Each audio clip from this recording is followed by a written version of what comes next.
Dear Lods, ang sarap pumunta sa mga lugar na gaya nito. Tahimik at malayo sa lahat. Wala akong masyadong ginawa kundi umakyat at bumaba. 10 times ko itong inulit. Nakakapagod. Parang life. Thank you, Lods, at nakapag-relax ako. Ang dami kong dapat ipagpasalamat.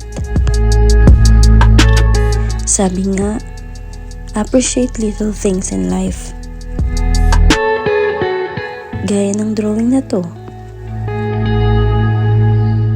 Ang sarap tumambay dito. Para akong dinuduyan ng hangin.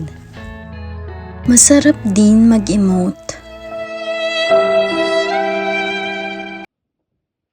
Pero nakakagutom.